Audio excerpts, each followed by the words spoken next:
कधी कधी कुणाचं आयुष्य सुद्धा उद्ध्वस्त करून जातो. आणि म्हणून या व्यसनापासून दूर राहून आपलं आयुष्य सुखी, समृद्ध आणि उज्ज्वल राहावं यासाठी आम्ही आईन्स्टाईन इन्स्टिट्यूट अर्थात CMS विद्यार्थी आपल्या समोर एक नाटिका सादर करतोय. नाटिकेचं नाव आहे व्यसनमुक्ती, व्यसनमुक्ती, व्यसनमुक्ती. आजकाल कॉलेजेसमध्ये पार्टी फंक्शनच्या नावाखाली अनेक विद्यार्थ्यांना ड्रग्ज आणि ऑनलाईन सट्टा यामध्ये अडकवले जात आहे. हाच प्रसंग घेऊन आज आम्ही पथनाट्य सादर करत आहोत.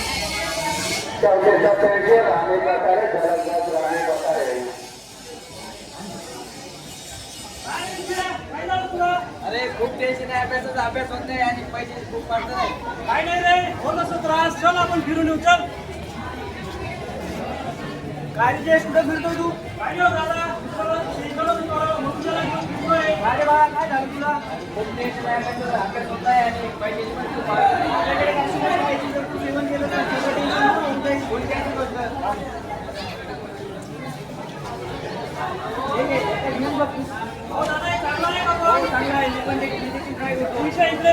अरे वाईट आहे, हे घेऊ नकोस. अरे एकदा घेतल्याने कोणी व्यसनी होत नाही.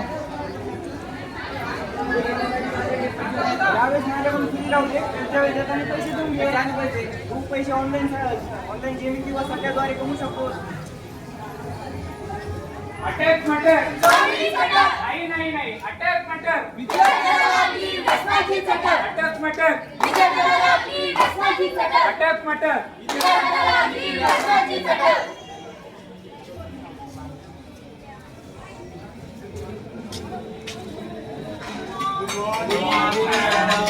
मॉर्निंग विद्यार्थ्यांनो, आजचा विषय काय तुम्हाला माहित आहे का? आपण आज व्यसन आणि त्याच्यापासून होणारे दुष्परिणाम याच्याबद्दल माहिती घेणार आहोत. तर व्यसन म्हणजे काय? व्यसन ज्याचा परिणाम शरीरावर व मनावर एकदम वाईट होतो ते म्हणजे व्यसन असतं. बरं, जो व्यक्ती व्यसन करतो किंवा दुसऱ्यांना प्रवृत्त करतो, म्हणजे तू हे ट्राय करून बघ असं सांगतो, तो व्यक्ती असा जर व्यक्ती आपल्या जर वातावरणात आपल्याला दिसला तर तुम्ही काय करणार आहे? तुमचे जे मोठे असतील, तुमच्या जवळचे असतील, म्हणजे तुमचे आई वडील किंवा तुमचे शिक्षक म्हणजे मी, तर तुम्ही आमच्या जवळ या, त्याच्यावर आपण कारवाई करू. मॅडम ह्याला तुमचं खडू टाकल्याने बघितलं होता?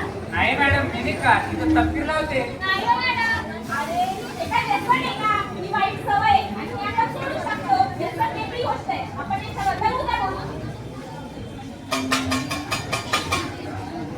यानंतर विद्यार्थी शिक्षिकेकडे जातात आणि बघूया शिक्षिका त्यांना काय मार्गदर्शन करतात. मॅडम माझ्या मित्राला व्यसनाची सवय झालेली आहे. व्यसन? कसं काय? ते एका माणसामुळे त्याला व्यसन लागले. बरं, माझ्या ओळखीचे एक पोलीस आहे, आपण त्यांना भेटू आणि याबाबत बोलू. चला. नमस्कार मॅडम. नमस्कार सर. आज काय म्हणून पोलीस स्टेशनला यायला झालं? सर, मला माझ्या विद्यार्थ्यांबद्दल बोलायचे होते. मॅडम विश्वजितला घेऊन पोलीस स्टेशनला गेल्या तर सर्व माहिती पोलिसांना दिली. मॅडम तुम्ही यांना घेऊन जा, मी पुढची कारवाई करतो. त्याला लवकरात लवकर पकडण्याचा प्रयत्न करतो. ठीक आहे सर.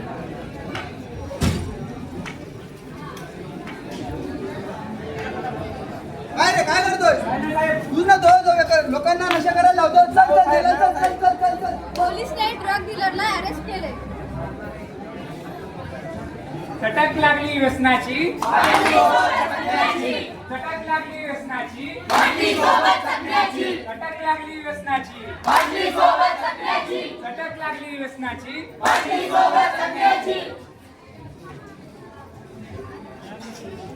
यानंतर कैद्यांना घेऊन पोलीस अधिकारी न्यायालयात जातात आणि बघूया न्यायालय त्यांना काय शिक्षा सुनावते. ऑर्डर 1985 एनडीपीएस ऍक्ट अंतर्गत आरोपीस अंमली पदार्थांचे सेवन, विक्री इत्यादी गंभीर गुन्ह्यांमध्ये दोषी ठरवण्यात येत आहे. तोडगा करून आरोपीस नियमानुसार कारावास व दंडाची शिक्षा सुनावण्यात येत आहे. शिक्षेचा कालावधी व दंडाची रक्कम कायद्यानुसार निश्चित करण्यात येते.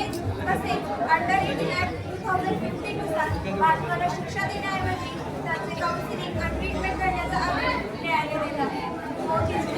बघितलं मंडळी, तर ही गोष्ट काही काल्पनिक नाही बरं का. तर दररोज अशा घटना आपल्या भारतात घडत असतात. तसं या गोष्टीत एक चांगला विद्यार्थी एका वाईट संगतीमुळे तर एका वाईट कृतीच्या त्या व्यसनामुळे आपलं स्वतःचं आयुष्य उद्ध्वस्त करून बघतो आणि आपलं आयुष्य हे कारागृहात पाळावं लागतं. आणि म्हणून या नाटकातून आपण एक संदेश घेतला पाहिजे की व्यसनापासून दूर राहून आपलं आयुष्य सुखी, समृद्ध आणि उज्ज्वल बनवण्याचा प्रयत्न केला पाहिजे आणि निश्चितपणे आपण कराल एवढाच माफक आशावाद. मनपूर्वक धन्यवाद. नशा सोडा, नशा सोडा.